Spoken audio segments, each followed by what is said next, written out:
Robert J. Scott. Enjoyed talking to Robert. Fascinating background. He works with managed service providers. So he was introduced to the community by the MSP Alliance. But he's an attorney. He went to law school up in the Northeast. He didn't graduate with tech law, but he's moved into it.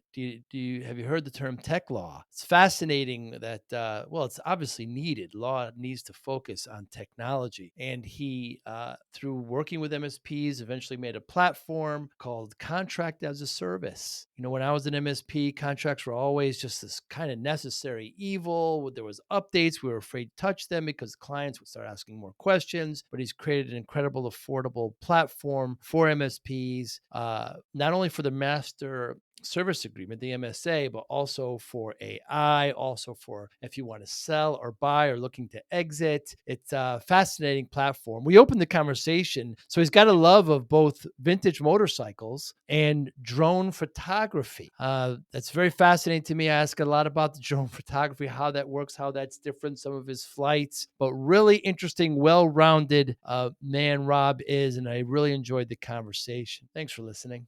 Hi. I'm Joey Pinz. People ask me, how did I lose 130 pounds? The quick answer is always discipline. I started my business, wasn't paying attention to my health, was eating too much, drinking too much sweets. My daughter was born. Next thing I know, I'm pre-diabetic, I have hypertension. I knew something had to change. Discipline. I, like many of you, have faced many challenges in your career, in your family, in your life, in your faith. How did you attack them? How did you approach them? How did you solve them, hopefully? It all had to have some degree of discipline.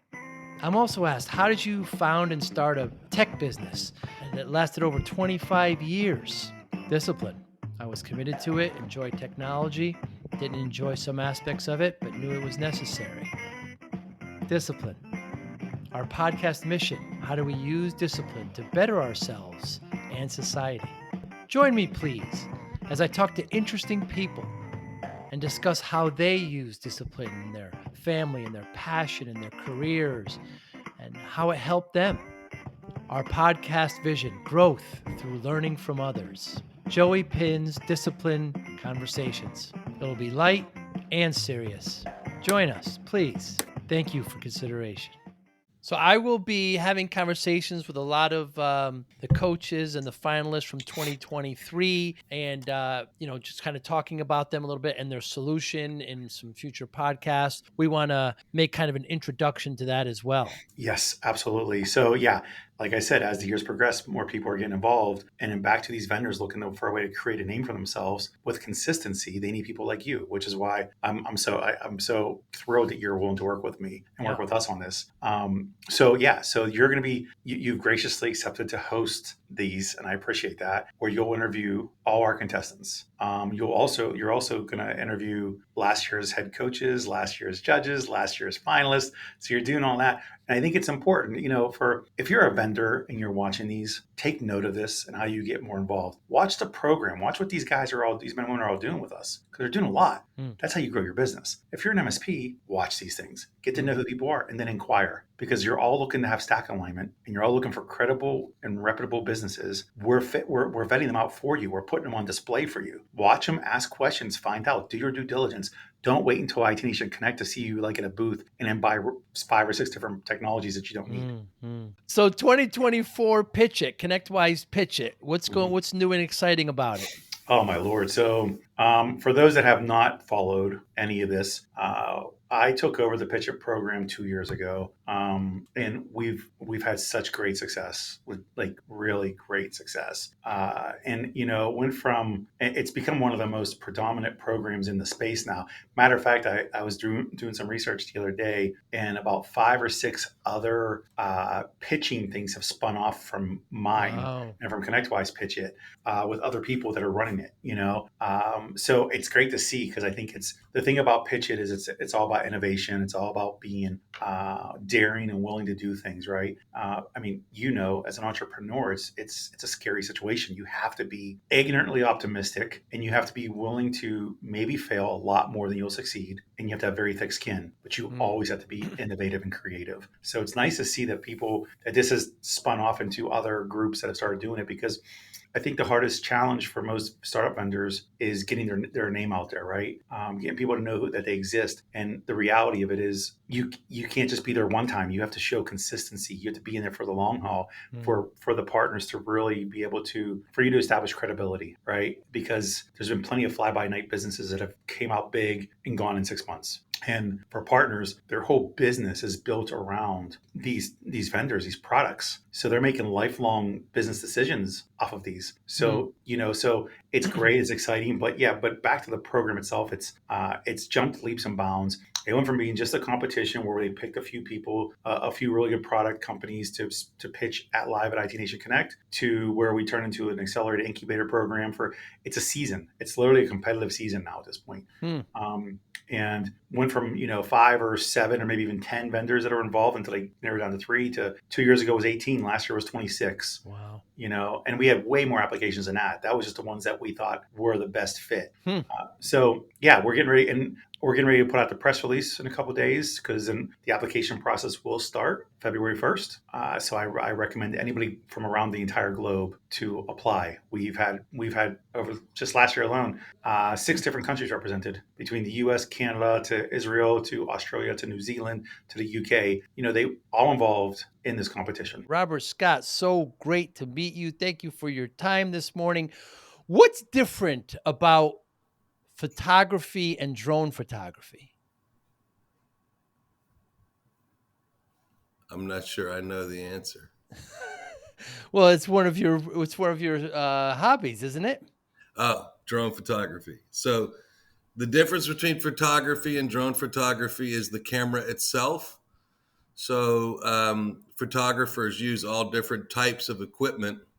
Drone photography specifically involves the use of unmanned aircraft equipped with cameras on them that allow you to capture aerial footage, similar to the way the Goodyear blimp used to cover sporting events. Today, those same over-the-top images are supplied by aerial drones. How did you get into this? I first got into it because I was visiting the Turks and Caicos Islands, where Nice. I live now in the summer, and there's an island called Middle Caicos, which has a place called Flamingo Pond, and the pond is about 1,000 feet from the observation deck. So when you get up there, you can look out and see a sea of flamingos, but you can't really see them very close. So I had an idea of, getting a drone and flying it over so that Hmm. I could get a good look. The other motivation for me was, we do a lot of exploring when we're here in the summer with a 4-wheel drive vehicle, and some of the aerial footage that you can get in some of these more secluded areas of the islands is really remarkable. So I always wanted to get a drone for those purposes. I got one for Christmas last year. I immediately flew it off of the balcony of my apartment in Dallas and crashed it on the first flight. Oh. But I have since gotten a lot better at it. I've had now many successful missions and have documented many of the beautiful beaches and natural areas around the Turks and Caicos Islands this summer. And that's been my focus when I'm not working, is capturing some of the key landmark areas in this chain of islands. And it made some really beautiful footage because the water is so pretty, the sand is so pretty, and then you have rock formations in different areas that can be really beautiful as well. Now, do you have? Is there an option that just let it kind of go and come back, or do you have to actually guide it every step of the way? What's really interesting about that, Joe, is that you can fly it, manually. You could also program through GPS a route in Hmm. advance. but in any flight pattern, there's a return home feature. So you fly the drone wherever you're going to fly it, and you just press a button to return home, and it autopilots back to base. Hmm. And the other thing that's good for is if the battery gets low, Hmm. it automatically triggers the return to base function and comes home before the battery gets too Hmm. low for you to make it. We had a couple of interesting landings. We flew the drone from a boat, and the sea was a little choppy, and so it was the home point moved during the flight, and so it wanted to land in the middle of the ocean. So we had to override Whoa. the return home and land it manually, which obviously is not that difficult if you're not on a moving boat.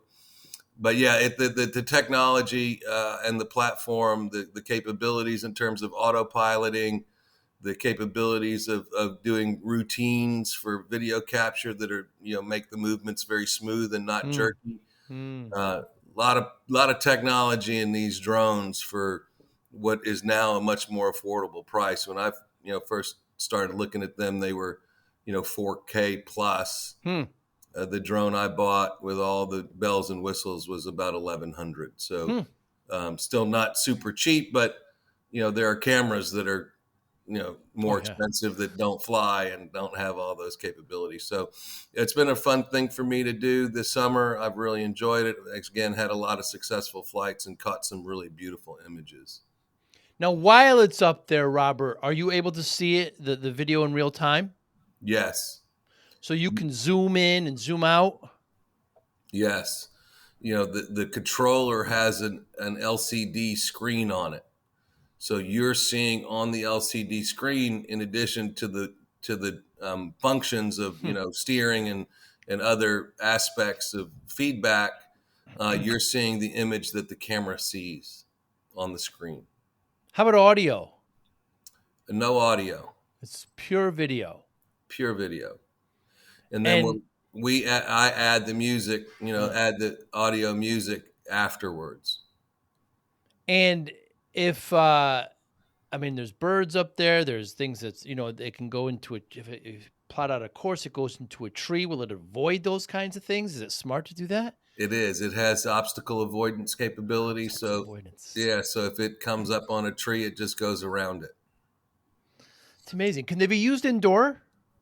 They can. A lot of real estate people are using them to shoot Mm. videos of homes that are for sale, and it gives a kind of a unique perspective of presenting a home. That's a pretty tight area Yeah. for me. That would be a little tight, but yeah, they're using drones in a lot of ways. And as you watch television shows, for example, huge amount of drone footage now on almost all television shows. Certainly, sporting events. If Mm. I watch golf, and there's always drone footage of golf tournaments, and just about every television show. If you watch carefully, you'll start to notice that so much of the content that's being created today is being created with drones. Yeah, because they used to have those huge cranes, Robert, and I'm sure those are expensive, to get those shots from up there, Yeah, especially in golf tournaments, yeah. and so just to be able to replace them. Now, in NFL games or even in arena games, they have the kind of wire, the X pattern, and they have the camera in that. That's going to be replaced by drones too, I'm sure. I think it will be. The difference with the drones for a sporting event like a football game would be the number of units that would need to be required, and then the Mm, battery life question. My mm, drone can fly for 15 to 18 minutes on a single battery. So I think over time you'll start to see that. You don't need it as much in the football game because you've got a fixed space. right. The cable driven apparatus probably Mm. okay. But I expect drones to continue to revolutionize the way television and movies are being screened. And certainly, hobbyists like me are the gap between. I think what one person pointed out to me is that the gap between what an amateur can do with a good drone and what a professional can do in terms of production quality is pretty narrow. It's any enthusiast can get pretty good with a drone, and the gap between what I can film on my 4K drone and what a professional production studio would film is pretty narrow. Wow. And we see that today, how technology is narrowing even like films are being recorded on iPhones Yeah. and things like that. 15 to 18 minutes per battery. That's short. I thought it'd be a lot longer. I thought it'd go up there for an hour or so. No, and there may be other units that have that capability. Mine in particular, I've noticed about 15 to 18 minutes per flight. And then what you would do is you would land it and just swap the battery. I have 4 batteries for mine, so I could, land and go back up. And if you had 2 people, 2 drone operators, you could cover a sporting event because one could land and the other one could fly. You also see this a lot in law enforcement. They'll get a group of certified drone operators to help with police and in law enforcement activity to surveil. It's a new form of surveillance that's being used by law enforcement. Think about, how we used to, you see on movies, people tracking people on foot with helicopters. A lot of that tracking can be done programmatically with a drone. You could lock on a target and the drone will follow it. Wherever it goes. And so a lot of interesting use cases for these drones. And the other thing that's kind of interesting is that the leading drone manufacturer is a company called DJI, and it's a Chinese company, and it's partially owned by the Chinese government. And so there's constantly talks about, the US banning their drones and doing all kinds of things. And then, of course, with the attempted assassination on the president, you saw reports that the would-be assassin Crooks was flying a drone to, plot the assassination. There was a drone that was flying in Pennsylvania, and that just prior to that rally, he was using it to, as surveillance and preparation for the attempted assassination. So drones have definitely been in the news of late as a result of that, and just the Chinese geopolitical issue that they make them. But I've been extremely happy with mine and gotten a lot better at flying it, which is a relief since my first flight ended in tragedy. But it's been a good time.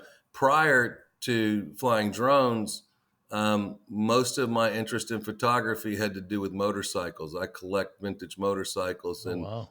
and most of my photography in the past has been related to capturing vintage motorcycles. And so now I've got a much broader array of subject matter because I fly it just about anywhere.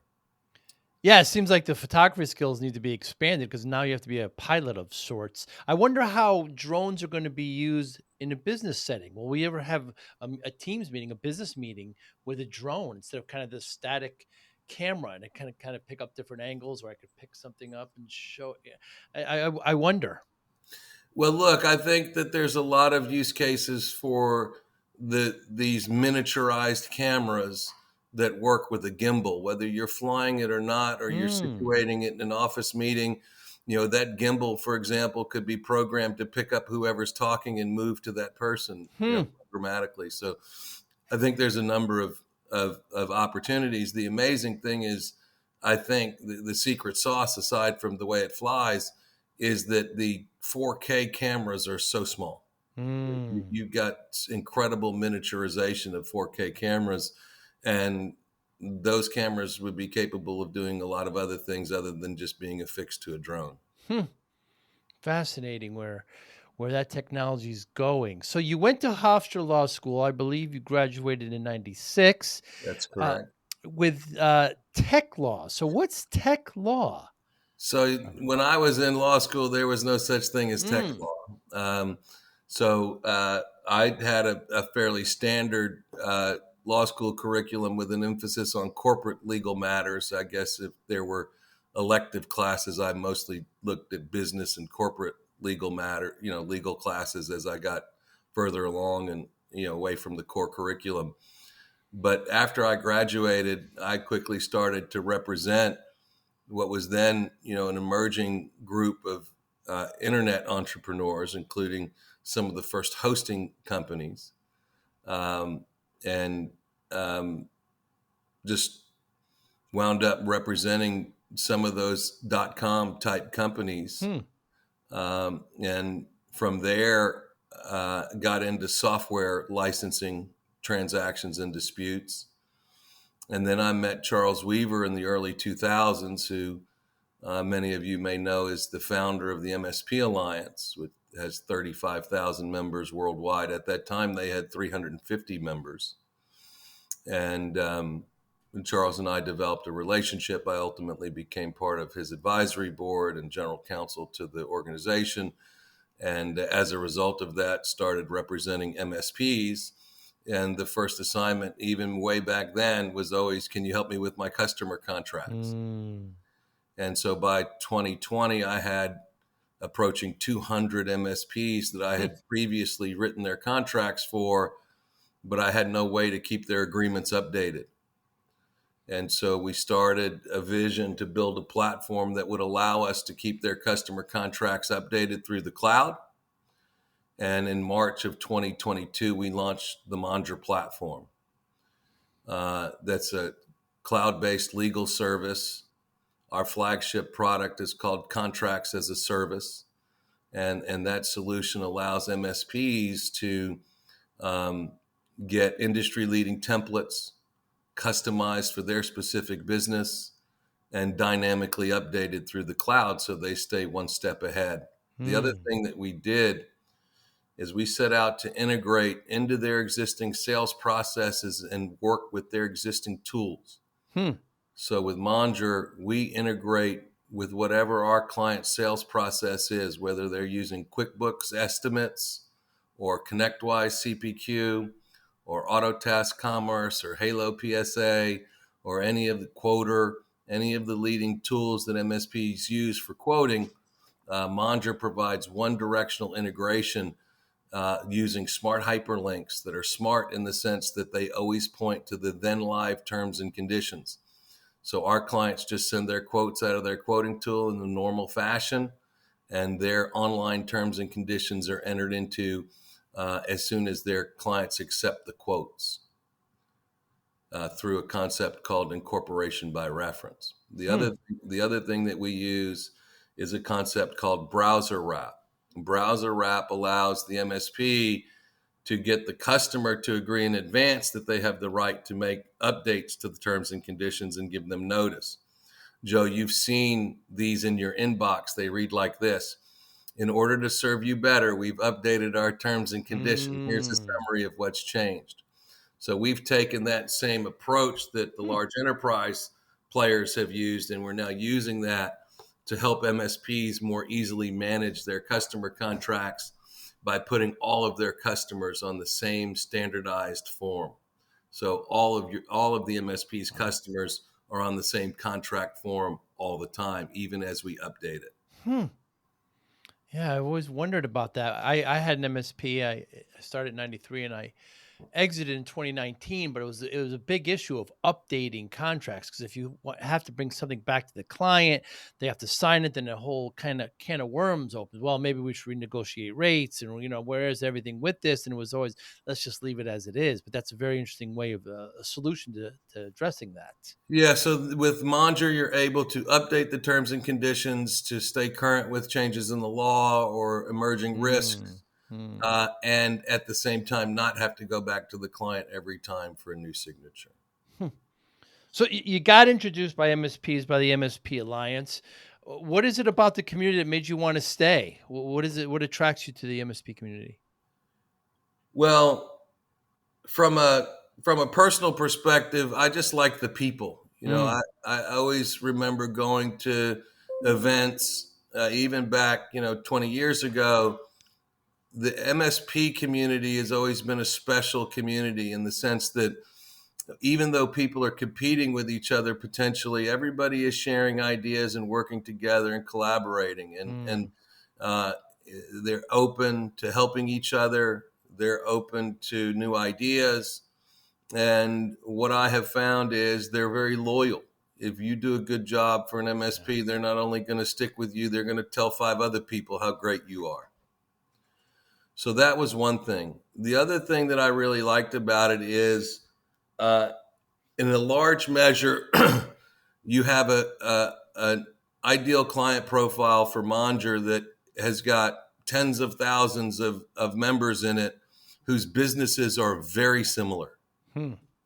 And so it creates a business opportunity for a template-driven service like Monger, because when MSPs look at our platform, they see in it what they've been looking for a long time, which is an industry-specific solution designed specifically for managed service providers that map out of the box very well to what they're already doing and requires limited customization. Some of our clients, Joe, tell us that they used to hate explaining their business to their lawyers. And so for most MSPs that I encounter, I've been in the business as long or longer than they have, and so from that perspective, they take great comfort in knowing that their lawyers are specializing in a field, and that nobody needs to explain to me what hardware as a service is, what EDR is, or any of these acronyms that if you're not in the space could be difficult to learn, and in any event would create some inefficiencies in terms of cost, right? So we're able to do things for MSPs in a fraction of the time that a lawyer without our depth of experience would be able to do. And so in the end, you get a lawyer that really understands your business and that can help you with legal issues in a very cost-effective way, leveraging technology and a new model that is subscription-based. Part of the Monger platform is we don't use traditional legal models. We don't use hourly rates in the main, and we don't use project fees. Think of it, Joe, as the transition from break fix to managed services. That's what we did as a law firm. Now, we have over 450 MSPs that pay us a monthly fee to be on our platform. And as a result of that, they have access to lawyers that focus on their industry and a set of legal documents that's evolving on a regular basis, because every time we onboard a new client, they may have questions, changes, suggestions, and we document all of that. And if we find something that we think would benefit all of the clients, we push that as a change dynamically through our platform. So we're able today, Joe, to make sure that none of our clients' customer contracts are going stale, because we're constantly pushing updates to them regarding changes in the law, new improvements that we're making to the documents, and so forth. So it's been an amazing run for us. We're really excited about the traction that we've had with that contracts as a service product. And what we added recently is our next product set called Deal Room, Exit, and Acquire. These are corporate legal services for MSPs that are looking to either sell their MSP or buy an MSP. So our Deal Room service is a service that lets MSPs get ready for sale, making sure all of their legal I's are dotted and T's are crossed, building a digital deal room with all of the documentation that anyone conducting due diligence in the potential transaction would want to see. And we offer that just like we did with the contracts for a very affordable monthly fee. And then when our client is ready to go to market, we have a product called Exit, which is an adaptation of our traditional seller's counsel roles. So this would be reviewing, editing, and revising letters of intent, assisting with due diligence, review, editing, and revising of definitive agreements and schedules, helping with closing, helping with negotiation. So all of those traditional corporate legal services now on a subscription model with very affordable and fixed prices. So you pay a monthly subscription fee, and then when you get to the end of your exit, we charge a small success fee, and we apply all of the subscription fees to the success fees so that someone could get started with a lawyer someone interested in selling their business could get started with their lawyers to get ready for a very small fee on a monthly basis. And we'll walk them all the way through the getting ready, and we'll assist them through the exit. So we say that our Mondra Deal Room is a cloud-based platform empowering MSPs looking to make the perfect exit. So we're very excited about that product, which just launched. And the other bit of new news, Joe, is that in March of this year, we launched the service attachment for managed AI, which is part of the Contracts as a Service solution. It's our newest bundle, which includes policies for end users related to the adoption of artificial intelligence, one restrictive, which would be for end users that don't want it, are afraid of it, want to lock it out, and then one permissive for what I think will be the bulk of the market, those that want to get the benefit of AI but want to make sure they're doing it in a safe and compliant way. And so we have two different policies that we offer to the MSPs to work with their customers on. And then we have a service attachment for managed AI, which has 7 unique legal concepts in it that aren't covered in a traditional managed services contract. Wow. And so for MSPs that are offering services around AI products like Copilot or HATS AI or other tools that will be emerging in the market for MSPs, we've launched this service attachment for managed AI because there are a number of legal issues that are unique to AI that if you're just using a traditional managed services contract, you're not going to have everything covered that you need to have covered. And so this AI bundle is just an add-on to our Contracts as a Service solution. It's wonderful pivots you're making there, Robert. So when I was in the peer groups, when I was in the MSP, it was, by the way, I highly recommend peer groups for all, not even just managed service providers, small to medium businesses, get in with your colleagues. But it was, as far as contracts, it was like somebody ended up paying a lawyer a lot of money for one. So they just shared it amongst us all and we just used it. So what are the dangers of that? Well, the dangers of that are, what's right for one guy may not be right for the other. Number two, if the lawyer that the first person chose is not very, very experienced in the marketplace, then everyone's getting not such a great deal. And then the third thing is, increasingly, people are registering copyrights on their documents. So the Mondra platform documents are all copywritten. And so if someone were to start using our agreements, we would, if we got wind of it, would send them a DMCA takedown notice and threaten them with copyright infringement. Because, just like an author of a book, right? If someone bought a book, you wouldn't make copies of the book and distribute it to your peer group. Everyone kind of realizes that that's not appropriate. But look, the problem with doing it yourself is you don't necessarily have the legal expertise to evaluate whether or not that language that you're looking at on the page is the best way to protect your MSP. And, an experienced lawyer is really the only way that you can do that. The other thing that we're seeing now, Joe, the modern equivalent of what you talked about back in your day is now people want to use large language models to replace lawyers. And so they write up these contracts. So I hired a new account executive. His name is Aaron. He's very experienced in software sales. He asked me, Rob, why wouldn't someone just use ChatGPT to do their MSA instead of using Mondra? And so instead of just answering the question for him, I said, let's do it together. So we went on ChatGPT and we said, we'd like to do it. I see an MSA for IT managed services.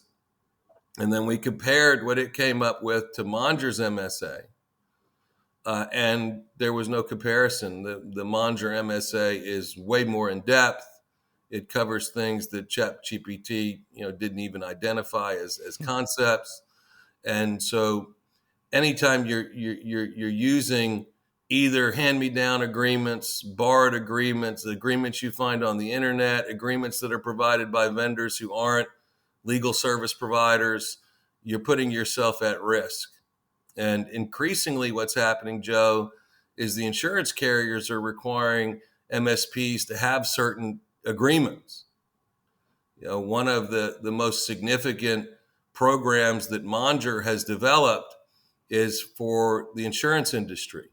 And what we realized early on is that the people who benefit the most from MSPs having great contracts is the insurance carriers that insure them.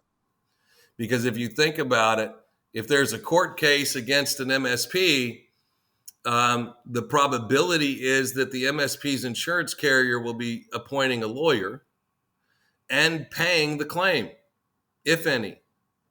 So what I decided was that I would go approach the insurance companies with a concept of saying to them, look, I can help you with your claims issues. I can reduce your claims 2 ways.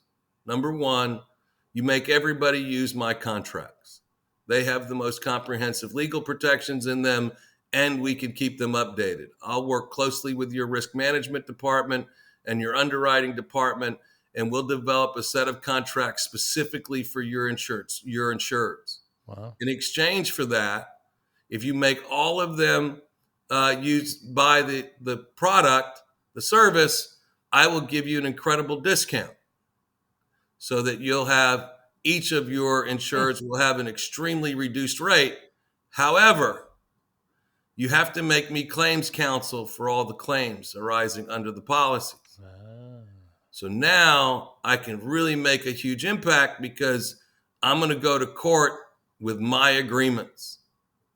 My biggest pet peeve now in the court cases I handle, Joe, is that the contracts stink. So I'm going to court on a case with an MSP on somebody else's crappy contract. And so now with this program, I'm able to deliver a solution that gives the MSP a huge discount on our services, delivered at scale for all the insureds. And then when there's a claim, the MSP who already has a relationship with us doesn't get, appointed a car wreck lawyer or, someone else that's not in their industry. They'll have us to defend the case, and then we'll send the bill to the carrier. So it's a unique program. We're very excited about it.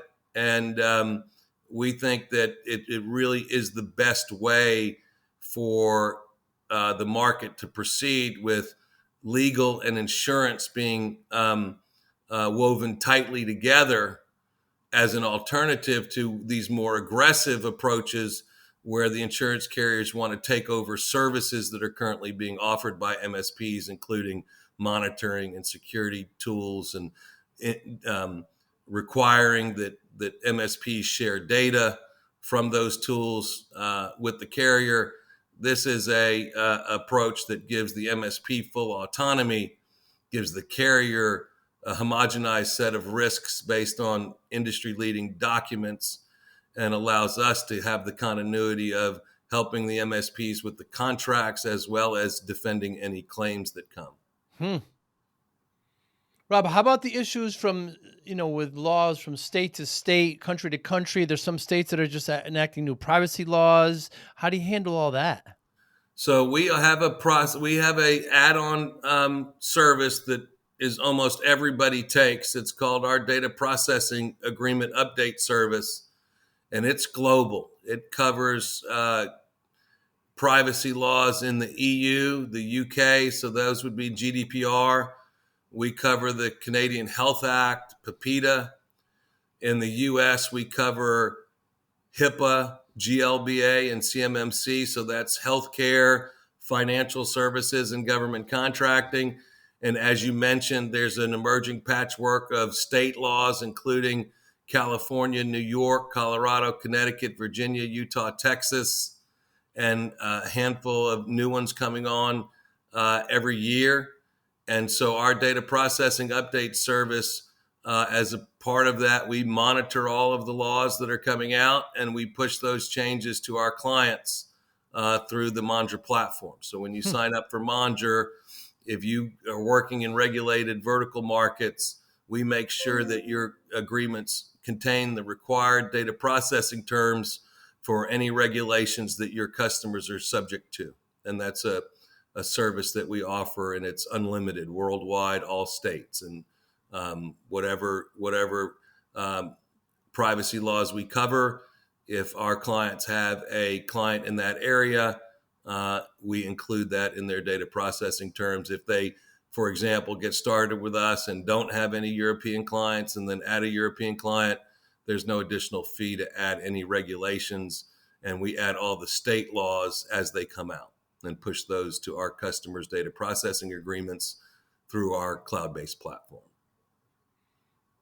And one really fascinating thing, Rob, that I heard you talk about that is just incredible. I didn't know anything about this is the vendor waiver. So the MSPs can be insulated if like say a ransomware attack, or if the vendor does something that the MSP can't be sued.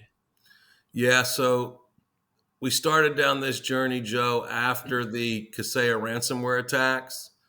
I had a number of prospective clients approach me with various fact patterns, from being the MSP that had customers affected to actual end users that were affected, and was consulted on a number of those engagements, and which required me to do a deep dive into the issue of under what circumstances could the MSP be responsible in a fact pattern like the Kaseya ransomware attacks. Since then, more recently, we have the Acronis case in Sacramento, where an MSP is being sued by a law firm for a ransomware attack and alleged failure of the backup system that was delivered through Acronis. And then, as recently as last week, we saw the CrowdStrike outages. And so what we have, Joe, is what we call the schedule of third-party services. It comes pre-populated to our clients with over 200 vendors that our other clients are using in the MSP community. And it says in clear and unequivocal terms at the top of the page that under no circumstances will the MSP be responsible or liable for any acts or omissions of any third-party service. We used to have that language just in our contracts.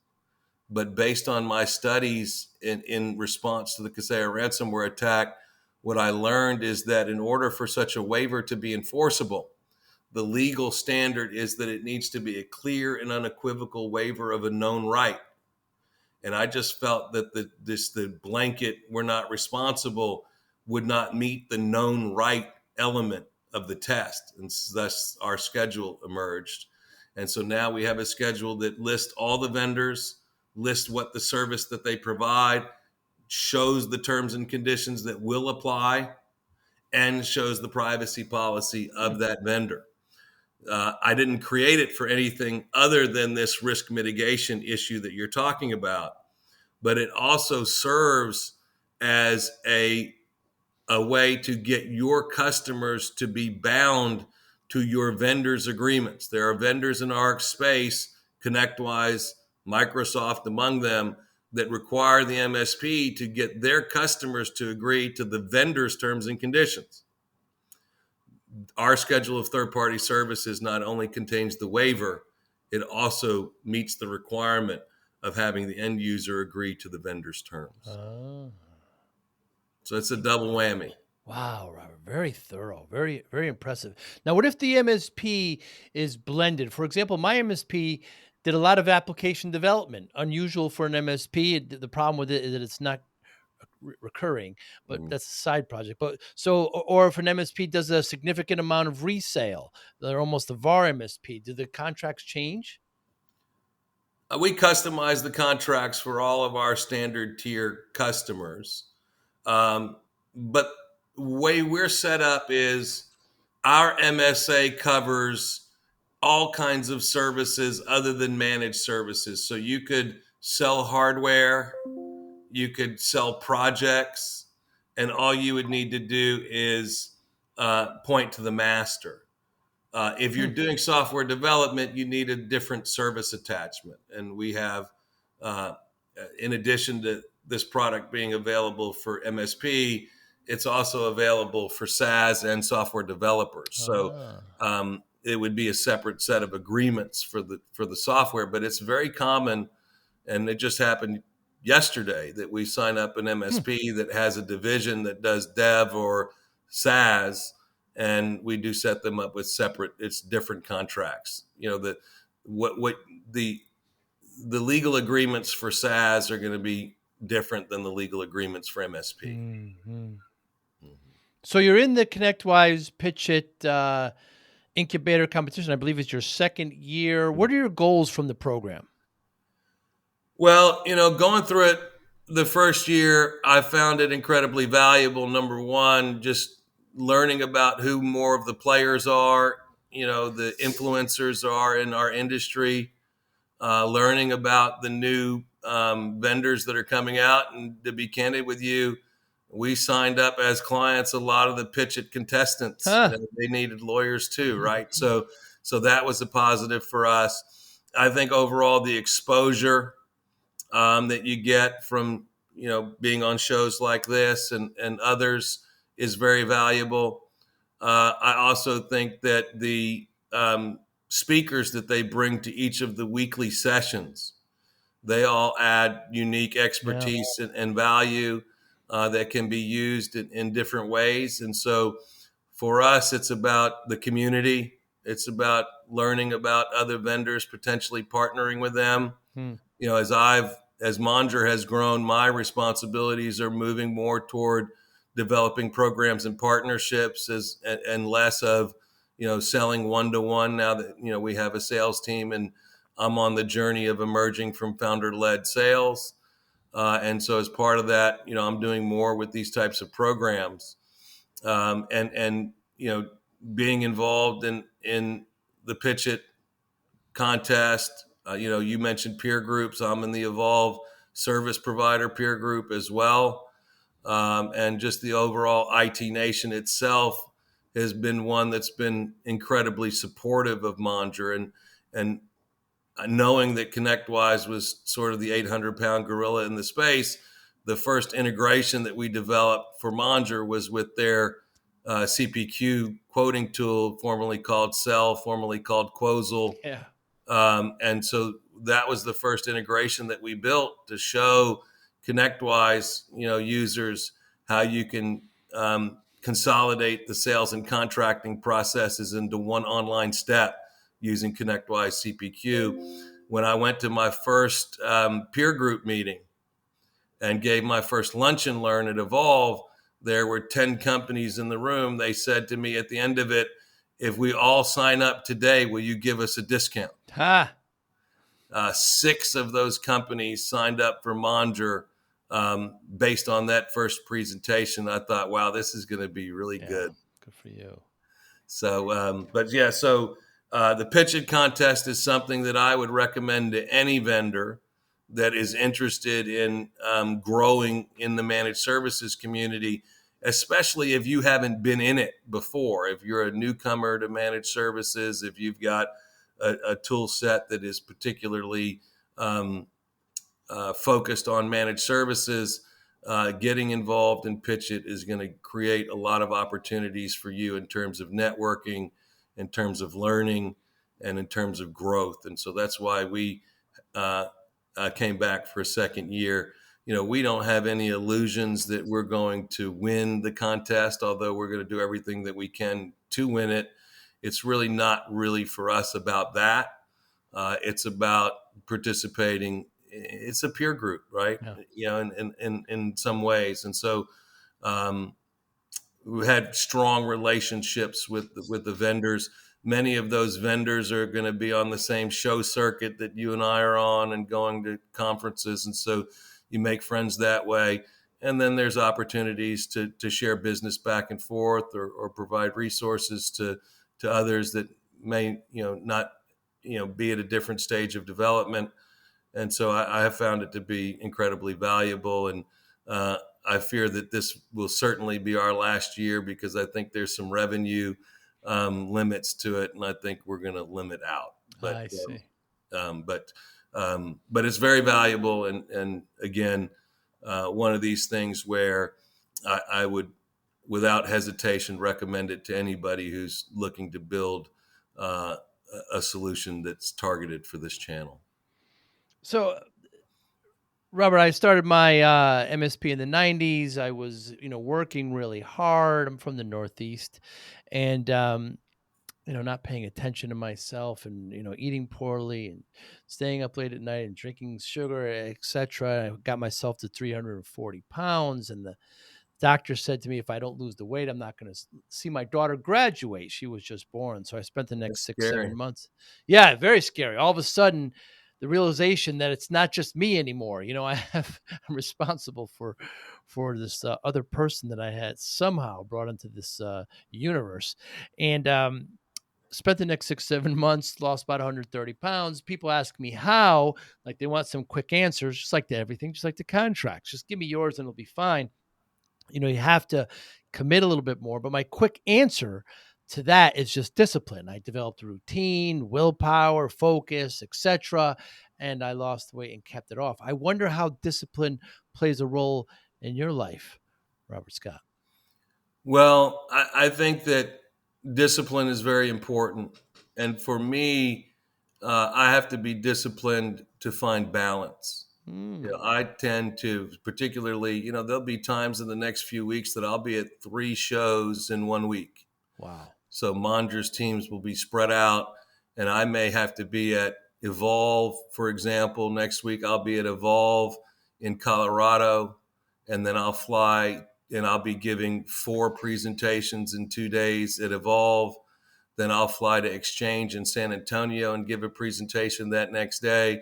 And so the challenge for me is to find that balance, particularly on the road, particularly where I'm not in control of my nutrition and Mm, schedule. mm, That's the hardest part for me, is making sure that when I'm traveling, that I'm eating well, exercising, and I get into these periods of time where it's just like ridiculously busy, and it's very hard for me to find balance in terms of showing up for myself. My girlfriend Courtney always tells me, "You do such a great job of showing up for Mondra. You need to show up for yourself today." mm. And so that's important.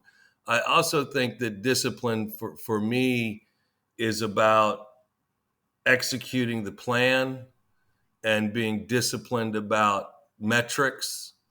When you get to Hmm. the point where Mondra is, you really are at a point where it's much more, your business is much more operated on science and math than art and Mm, creativity. mm, And mm. so the discipline to the metrics, the discipline of motivating and encouraging people, taking the time to train people is one of the areas that I'm working on. We're part of the SAS Academy, so Dan Martell and his team are coaches for us. And one of the things that I'm really working on from a discipline perspective is making the time to train. If you see someone on your team that doesn't do something right, instead of getting frustrated and complaining, develop a training curriculum specifically for that Hmm. issue. Sit them down, walk them through it, coach them up. And so having the discipline to do that, and mentor and coach, um, is an area that I'm working on, because, as I said, I'm very busy. And so if you have the tendency as an owner to expect that everyone knows what you know, and the reality is that they don't, and you have to take the time to train them and coach them, which is hard to do when you're already super busy. So that's an area of discipline that I'm focusing on as well. So, the skills that it takes, Joe, and this, the skills that it takes to take a business from startup to 1 million in recurring, is a much different skill set than it takes to take $1 million in recurring business to 10 million in recurring. And that's really the journey that I'm on. And the underlying foundation to those changes is discipline. It sure is. And so, so that's definitely a word that is important for me and for any business person, right? And in business and in life, right? You have to have discipline to pursue your goals, to keep things moving, to be able to overcome obstacles and hurdles that will inevitably be thrown your way. And it's a challenge, right? Perfect balance is a aspirational goal that very few entrepreneurs ever hit perfectly, right? Yeah, and it's so important. One point you made about growth. The founders of Google never get enough credit, I feel. Sergey and Brin at one point saying, "We can't do this anymore. We have to hire a CEO." And they brought somebody else in. I mean, that's that takes a lot of humility. It takes a lot of maturity. And I don't know. I when you said that immediately, I think of Meta and maybe Microsoft, that they would have done that. Maybe they would have been better where they are now. Just my own little editorial there. Yeah. But I wonder if discipline plays a role there. What motivates you, Rob? My motivation is to help people. And when I think about what I have to do in any given day, my primary mission is to protect our clients legally, to advise them on making the right decisions when it comes to legal matters. And so my motivation is to help people out of difficult situations and prevent them from getting in them. And as it relates to my team, my motivation is to see them be successful. It's one thing to create a business that will provide for you and your family and maybe even multiple generations of your family. I think it's much more motivating to help others reach financial and other business success. And so I'm motivated by, helping my team grow and to be successful and to learn and to overcome challenges. And so, really for us, I have no financial goals. For me, I was wealthy before I started Monger. I had a long career as a partner in a boutique law firm that was very successful on a global basis. And so I was independently wealthy when I started. And my motivation originally was to make our legal services more affordable and more available. Today, 2 years ago when we started Monger, we were charging $12,500 up front to start. Today, we have programs where people can get more robust agreements than we were offering then for as little as $199 a month. So we really have, accomplished a great deal in terms of the ability for more and more MSPs to be protected and for us to push down market for those that otherwise wouldn't have access to legal services given the pricing. Now we're able to make robust, comprehensive legal protections affordable to even the smallest MSPs. Wow. Very, very cool. I love that insight. So given that motivation, Rob, how do you measure success?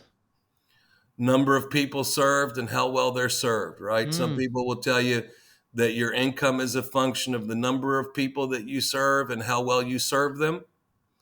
And so I look at things like number of new logos per month. I look at things like what are we hearing in our client testimonial videos? What are people saying about us on Reddit?